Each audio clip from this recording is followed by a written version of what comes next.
Hey everyone, the term Nifty 50 is one that you've probably heard, and it kind of goes back, it harkens back to the older days when kit lenses weren't quite as good and there weren't as many, cheaper third-party options. The idea is that you can get a cheap 50 millimeter 1.8 lens back in the day, right, for under 200 bucks, and you'd have a lens that could be a difference maker.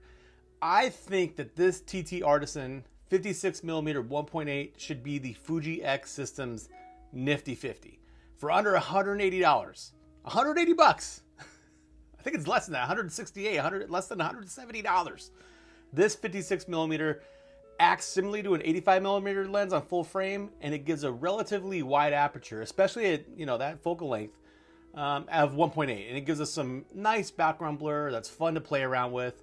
And the TT Artisan has one trick up its sleeve that I think elevates it from the rest of the crowded 50 millimeter ish lens for the Fuji X mount. First of all, what are we getting for under $170? Well, this is a solidly built lens for one. It's metal. It has a metal plate that connects to the camera right there, right? Looks good. It has a focus mechanism, but there's no buttons or really anything else. There's a USB-C port for updates. It feels solid. It's not heavy, but it's not super light. And on my Fujifilm X-H2, it feels pretty balanced. It feels pretty good. So I think overall the build quality is nice, even though it's only $168. It's not going to stand up to a bunch of beatings most likely. However, it feels solid. I really like the front bayonet. That looks pretty legit. This thing overall, I think I dig the way it looks. The autofocus, it's pretty quick. I was never in a situation where the camera and the lens combination really slowed down at all, or it didn't really get confused, and it always seemed to lock focus confidently, right? I'm not shooting sports, but you know what? This goose went flying by me. It surprised me, right? And I was shooting something in distance, and it actually focused, and that's really absolutely impressive. It focuses pretty quickly, right? That was a game changer for me, as thinking, wow, this lens is a little bit different.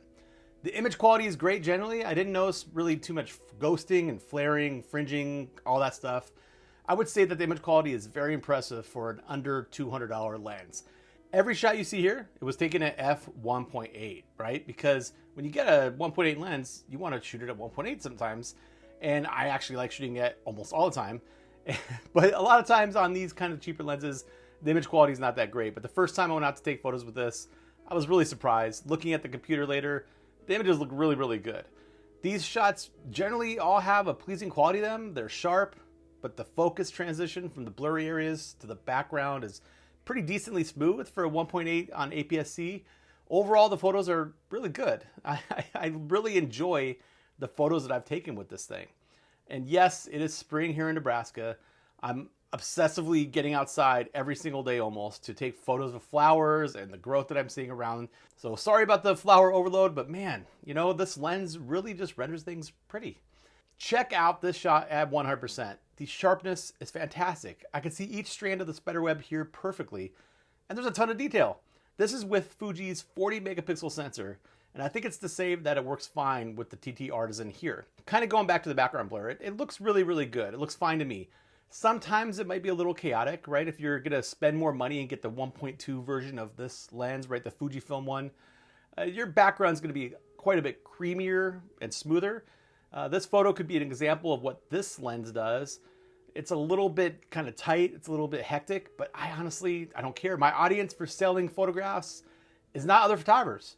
So most people who are out there really don't know that much, and they just see a blurry background and they go to the area of focus.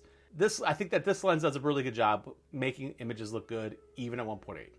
Now, most people use a 56 for portraits, but I use it quite a bit differently. For me, it's a separator lens, and that just means that I get close and isolate things that I'm out photographing with the wide aperture for some cool background separation. And this lens, like I said before, has a secret weapon. It has the ability to focus closer than most of the lenses in this category. Check out these shots. I can get very close and shoot wide open for some blurry background, so that looks really good. But what's awesome, what's even better, is that the lens retains a ton of sharpness on the focus points, right, where I'm focusing, even wide open, and even as close as I can get to the subject. There are some much more expensive lenses out there that don't do nearly as good of a job as this 56 millimeter $160 lens from $168 lens from TT Artisan. And I think it elevates this lens above others in the crowded focal length space of 56 millimeters. And again, like I said before, the 56 1.2 or something like that is going to have better background, but the 56 1.2 is 6 times as much money. With the Fuji, you're getting better build quality, weather resistance, a wider aperture, and sharper images, sure. But for 90% of the people out there shopping for a lens like this, I think they should consider this TT Artisan. And if you're wondering how it compares with the other cheaper 50 millimeter-ish lenses like the 50 f2, the Sigma 56 1.4, the Viltrox 56 1.7, which are, some of the other lenses in this range, I'd say I'd still pick the TT Artisan over all of those. I've used all of those. It has a better combination of image quality, background blur, build quality, autofocus speed, and just general image quality than the others, especially when you consider the really wildly low price. The Sigma was my previous recommendation for this focal length, for those that don't want to spend $1,000 on the 1.2, but with the Sigma at over $400, this TT Artisan beats it. I'm really enjoying this lens. It's not magical, right? It's not gonna throw those backgrounds into the creamiest possible blur you can get, but it's $170. The close focus ability is a game changer for me, especially with all the detail I can get wide open no matter how close or far away I am. I just saw my computer screen turn off, and I like the idea that the photos are behind me. How's that? Come on, there we go. This one is a good one, TT Artisan. Good job, people. I dig this lens.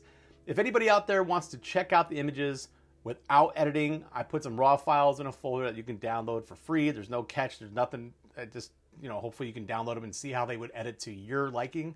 But for me, I dig it. So if you have any questions or anything like that, put them below. Thank you for watching.